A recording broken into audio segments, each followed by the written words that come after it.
नमस्कार दोस्तों, मैं सुषमा सिंह आपके अपने चैनल हमारी संस्कृति में नवरात्रि की पूजा में विशेष रूप से ध्यान देने वाली कुछ महत्वपूर्ण जानकारी लेकर उपस्थित हूँ।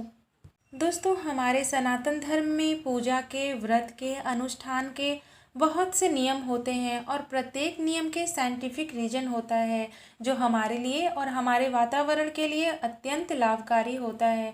दोस्तों, बहुत से भाई बहनों को बोलते हुए सुना होगा कि हम पूरी विधि विधान से पूजा करते हैं लेकिन कोई फल मिलता ही नहीं। तो दोस्तों, जिस प्रकार जीवन को व्यवस्थित सुचारू रूप से चलाने के लिए अनुशासन का पालन करना जरूरी होता है, ठीक उसी प्रकार व्रत पूजा अनुष्ठान का पूर्ण फल प्राप्त करने के लिए नियमों का भी पालन करना अत्यंत जरूरी होता है। आज हम ऐसे ही छोटी छोटी मगर मोटी बातें बताएंगे जिससे आप अपनी पूजा से पूरी तरह संतुष्ट होंगे और आपकी पूजा सफल होगी। तो दोस्तों, सबसे पहली बात, पूजा करते समय कभी भी जमीन पर बैठकर पूजा नहीं करना चाहिए, हमेशा आसन का प्रयोग करना चाहिए। पूजा करते समय स्त्री हो या पुरुष सभी को सिर ढककर ही पूजा करना चाहिए। स्त्रियां दुपट्टा या साड़ी से, पुरुष रुमाल या टोपी का प्रयोग कर सकते हैं। दोस्तों, जिस घर में कलश स्थापना हुआ हो, अखंड दीप जलाया गया हो, उस घर से सभी सदस्यों को एक साथ बाहर नहीं जाना चाहिए, अर्थात उस घर में ताला बंद नहीं करना चाहिए। पूजा या व्रत में कभी भी चमड़े की चीज़ों का उपयोग भी नहीं करना चाहिए। नवरात्रि व्रत में काला वस्त्र भी नहीं पहनना चाहिए। दोस्तों, नवरात्रि में बाल और नाखून नहीं काटने चाहिए। पुरुष को अपनी दाढ़ी भी नहीं बनानी चाहिए। दोस्तों, यज्ञ करते समय स्वाहा के साथ ही आहुति डालनी चाहिए। स्वाहा बोलने के बाद या पहले नहीं डालना चाहिए। यज्ञ में आहुति देते समय अपनी 3 उंगलियों का प्रयोग करना चाहिए। 5 उंगलियों से आहुति नहीं डालते हैं। 3 उंगलियों में मध्यमा, अनामिका और अंगूठा से आहुति डालनी चाहिए। दोस्तों, व्रत में कभी भी क्रोध नहीं करना चाहिए। अगर क्रोध आए, ऐसे स्थान से हट जाना चाहिए और लंबी सांस लेनी चाहिए। ना क्रोध करना चाहिए और ना ही किसी को क्रोध दिलाना चाहिए। दोस्तों, अपने दरवाजे से किसी भिक्षुक को निराश नहीं लौटने देना चाहिए। माचिस या कोई भी लौ या ज्योति को मुंह से फूंक मारकर बिल्कुल भी नहीं बुझाना चाहिए। जिस कमरे में कलश स्थापना किए हो वहां झाड़ू नहीं लगाना चाहिए। कपड़े से कमरा को साफ कर दें। दोस्तों, नवरात्रि के 9 दिन ऐसा समय होता है कि आप कभी भी किसी भी पहर पूजा अर्चना पाठ कर सकते हैं। रात्रि में भी पूजन कर सकते हैं, क्योंकि 9 दिन पूरे समय देवियां अपने भक्तों के कल्याण के लिए जगी होती हैं। फिर भी व्रत में ब्रह्म मुहूर्त का विशेष महत्व है। सूर्यास्त से पहले ही उठ जाना चाहिए। दोस्तों, गोधूली बेला अर्थात सूर्यास्त के समय सोना, खाना, क्रोध करना, मजाक उड़ाना, इन सभी चीज़ों को भूल कर भी नहीं करना चाहिए। नवरात्रि व्रत में पूजा का समय सुनिश्चित कर लेना चाहिए, खास तौर पर सायंकाल के आरती का समय। दोस्तों, देवी स्थापना बेडरूम में नहीं करना चाहिए। सिलाई अर्थात सुई धागा का कार्य भी व्रत में नहीं करना चाहिए। व्रत में नींबू नहीं काटना चाहिए। अगर आवश्यक हो तो किसी और से ये दोनों कार्य करा सकते हैं। पूजा करते समय भगवान को टीका अनामिका उंगली से ही लगाना चाहिए और उस उंगली में रिंग पहनकर पूजा करें तो अच्छा है। दोस्तों, टीका नीचे से ऊपर की तरफ लगाना चाहिए।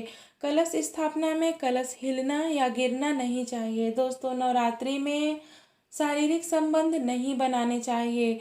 व्रत में विचार शुद्ध होने चाहिए। किसी की बुराई नहीं करनी चाहिए, ना सुननी चाहिए। हो सके तो अपना ज़्यादा समय भजन कीर्तन माँ के ध्यान में लगाएं।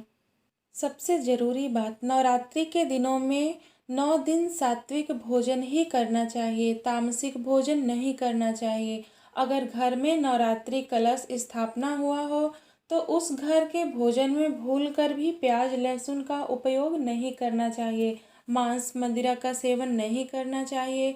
दोस्तों, नवरात्रि में ज्वार उगाने का विशेष महत्व है। कहा जाता है कि ज्वार जितना अच्छा उगता है, माता की कृपा उतनी ही अपनी भक्तों पर अच्छी होती है। दोस्तों, ज्वार बोने के लिए मिट्टी साफ व उपजाऊ लेना चाहिए एवं ज्वार को एक दिन पहले ही भिगो कर रखना चाहिए, जिससे ज्वार अच्छे से उगे। दोस्तों, नवरात्रि में जो लोग अनुष्ठान किए हैं उनको बेड पर नहीं सोना चाहिए। 9 दिनों के लिए अलग बिस्तर या चटाई बिछाकर सोना चाहिए। नवरात्रि में कन्या पूजन का विशेष महत्व है। बिना कन्या पूजन के नवरात्रि का अनुष्ठान पूरा नहीं होता है। इसलिए जो लोग 9 दिनों के व्रत का अनुष्ठान किए हैं उन्हें कन्या पूजन अवश्य कराना चाहिए। दोस्तों, नवरात्रि में पालन करने के लिए सबसे बड़ा और मुख्य नियम यह है कि हमें व्रत कैसे रहना चाहिए। व्रत में अस्वाद भोजन करना चाहिए और दिन में 2 टाइम ही मुंह जूठा करना चाहिए, दोपहर में और सूर्यास्त से पहले।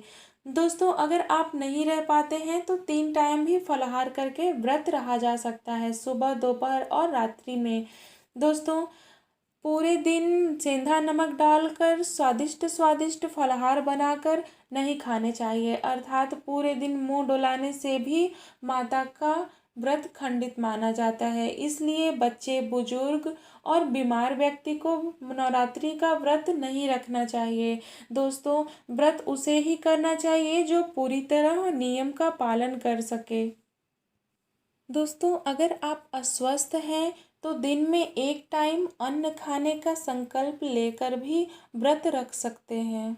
दोस्तों, सनातन धर्म में कहीं भी अगरबत्ती जलाने का विधान नहीं है, धूप बत्ती जलाने का है। तो अगरबत्ती हो सके तो नहीं जलाना चाहिए, क्योंकि उसमें जो सींक होता है वह बांस का होता है और हिंदू धर्म में शुभ कार्य में बांस जलाने का विधान नहीं है, इसलिए धूप बत्ती ही जलाना चाहिए। नवरात्रि का पूजा हमेशा ऊंचे स्वर में करना चाहिए। ऊंचे स्वर में पाठ करने से उच्च फल की प्राप्ति होती है। दोस्तों, कोई भी पूजा या व्रत नियमों का पालन करते हुए ही करना चाहिए, तभी व्रत पूजा पुण्य कहलाता है। दोस्तों, इतनी जानकारी के बाद एक लाइक तो बनता है। वीडियो आपको कैसा लगा कमेंट्स कर हमें ज़रूर बताएं। हम आगे भी पूजा से संबंधित ऐसी जानकारियां आपको हमेशा देते रहेंगे। मेरा वीडियो आपको सबसे पहले मिले, जिसके लिए चैनल को सब्सक्राइब के बाद बेल आइकन दबाना बिल्कुल न भूलें। माता आप सबका कल्याण करें, खुश रहें, स्वस्थ रहें। जय माता दी।